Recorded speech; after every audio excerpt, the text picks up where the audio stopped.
The biggest challenge in the film in terms of special effects was how to bring the characters' familiar signature moves to the big screen in keeping with a Mortal Kombat premise.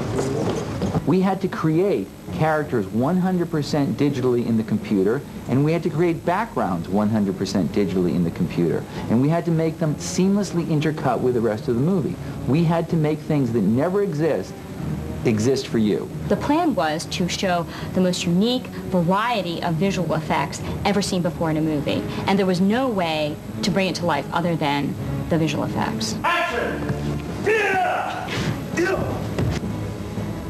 It has begun! Leading the journey to accomplish this goal was the film's associate producer and FX supervisor, Allison Savage, whose credits include Terminator 2, The Shadow, Last Action Hero, Dracula, and Honey, I Shrunk the Kids.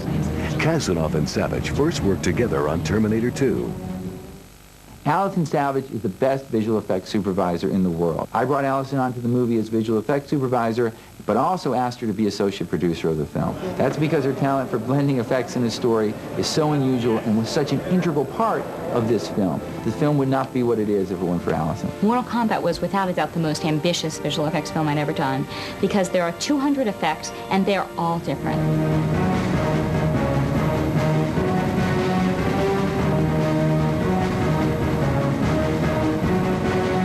When you have a movie that has, 50 shots, but they're all the same kind of shot, that's easy. But 200 different shots, keeping people going, seeing something different every time is a real undertaking.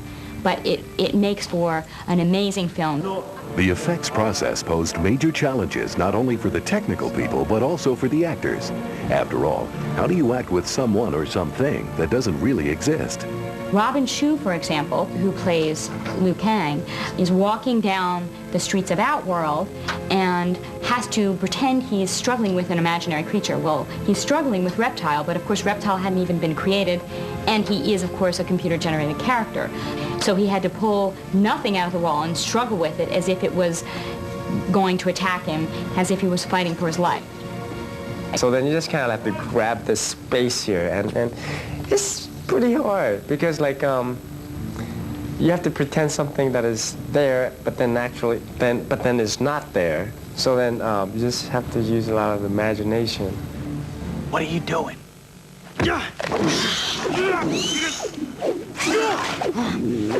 It was a bold choice to create Reptile as a completely computer-rendered character with a considerable amount of screen time. This is a computer representation of the head of the reptile. Here you can see his eyes. These actually appear on either side of his head. This area here runs over the top of his head. These are the stripes that run along his spine. I think these are his nostrils, although in this format it's actually difficult to imagine that this could possibly wrap around and form a head. Reptile is a chameleon-type character that is a servant to Shang Tsung. And he follows people around, he's an annoyance, he keeps people apart for Shang Tsung. And the difficulty about Reptile is because he's a chameleon, he blends into his different environments, but we have him in a dozen different environments. So every time he picks up a different background, we have to figure out what would look best in that different environment. So as much as it's conceptually the same effect, it's different every time we see it. He's kind of an interesting combination between like one of the dinosaurs in Jurassic Park, that kind of lizard feel, and some weird kind of alien creature that has this power to blend in, to disguise himself. I think that what that gives us is a sense that Reptile could be anywhere in the movie. One of the toughest characters to create was the deadly ninja Scorpion.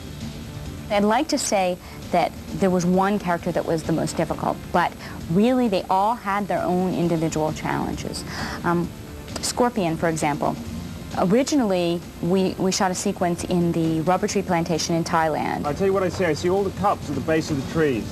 The character's signature move in the film is a creature that comes out of his hand.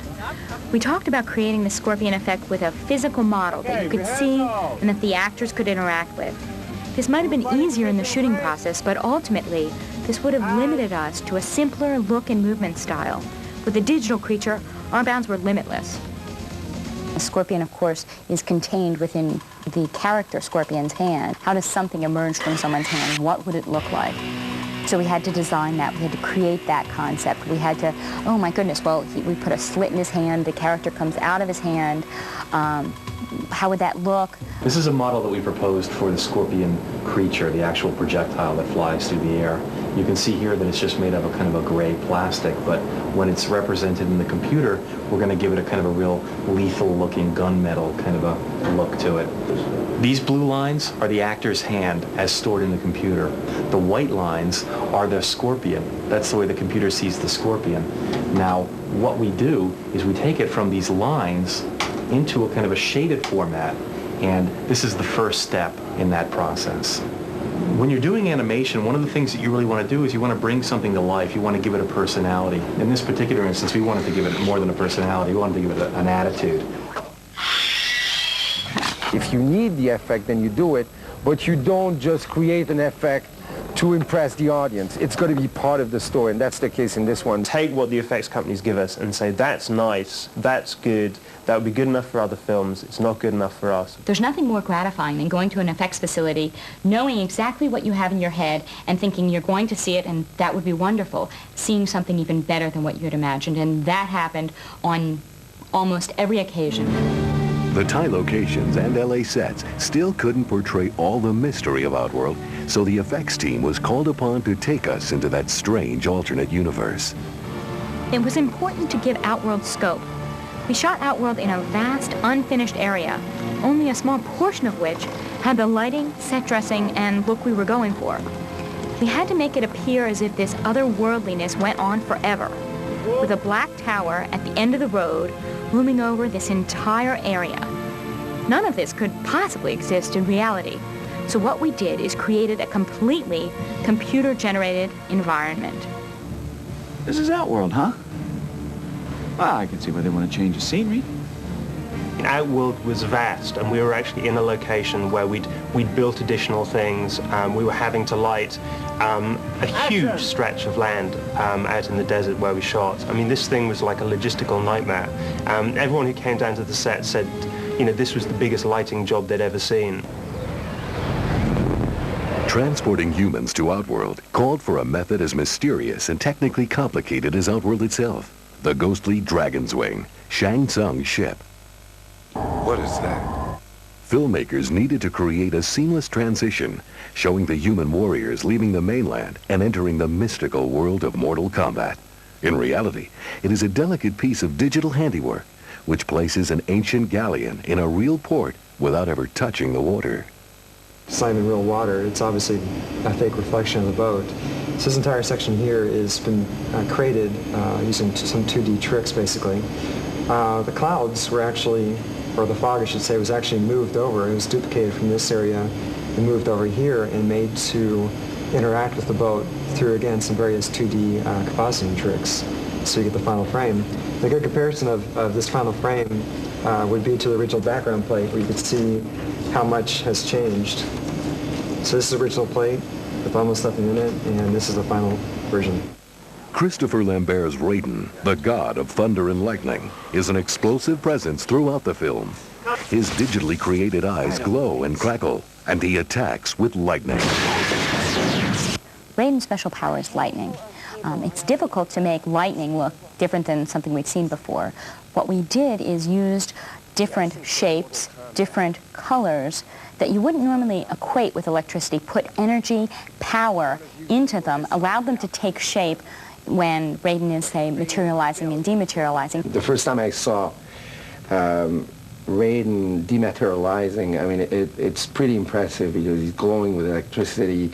His eyes are glowing. He can throw thunder through his fingers, and then you see this ball of electricity flying around, and suddenly, there comes Raiden. And it's pretty, I mean, the effect is pretty amazing. Enough! By the time they arrive at Shang Tsung's island, the humans need Raiden's guidance. A dark and frightening place, the island serves as a backdrop for the Mortal Kombat tournament. Transforming a Thai peninsula into Shang's island lair was no simple feat for the effects team. Shang Tsung's ability to steal souls of vanquished warriors is a crucial story element and an extremely difficult effect to demonstrate. Shang Tsung's special move is soul stealing. So the challenge was we had to get across to the audience that when Shang Tsung steals a soul, he leaves the body lifeless, sucks the life out of them, and that's what empowers him. That's what charges Shang Tsung. That's actually what keeps him young, because of course he's 10,000 years old. Your soul is mine. No! The human warriors had to contend with another villainous creature, Sub-Zero. Sub-Zero's special move is he freezes people. So what we had to figure out is, first of all, he has a cold ball that he throws at people in the movie. That's what we chose to do, and of course that freezes people. But we had to figure out is what it looks like when he absorbs the cold, because of course he has to draw the cold in first before he throws it and freezes people. What would that look like? What we decided is sort of like he freezes atmosphere and draws that in. And of course then he has a cold ball that expands and of course freezes everything in its path. I think the strongest effects in the movie, we knew what they were going to be 2 years ago, because when we actually came up with the ideas, we went, wow, that is a really cool, interesting idea. And sure enough, those are always the strongest things in the movie. We gathered a dozen of the top digital effects facilities in Los Angeles, representing hundreds and hundreds of people who literally worked round the clock for months to realize the several hundred digital effects shots you see in this movie. I've been fortunate enough to work in some really successful, really big movies. The experience of bringing this to the screen, the people we met, the challenge in making it, and the vision that we realized made Mortal Kombat the most fun and the most rewarding movie I've ever worked on by a long shot. Flawless victory. Los protagonistas de Mortal Kombat nos dirán qué tiene esta película que no tienen otras. No, por supuesto. Tiene la escena del enano, que es impresionante, y también cuando la gallina. La escena, la verdad, y la parte de la gallina es algo, es una verdadera joya de la... ¿No?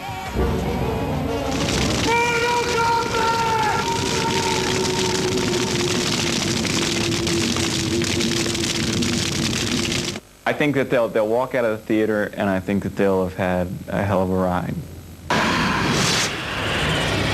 It has begun! It's an action movie, but you know, even more than that, it's an adventure movie. You've got to be kidding me. We will have taken them somewhere that they don't go every day.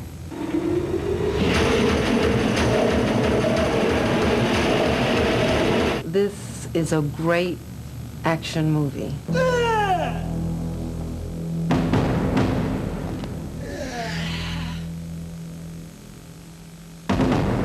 Great martial artist movie.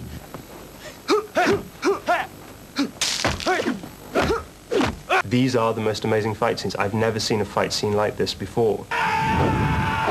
And I think to do something that original, something that kind of nail-biting, is really what we set out to do. We're set. And action!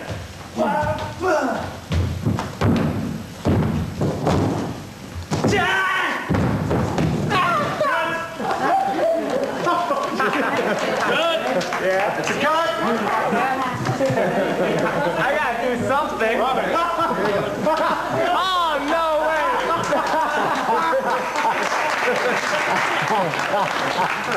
I'm going back again. I want them to say, I just had an absolute blast. They're going to be saying, I want to see it again. That's what I hope. Brilliant. Absolutely brilliant.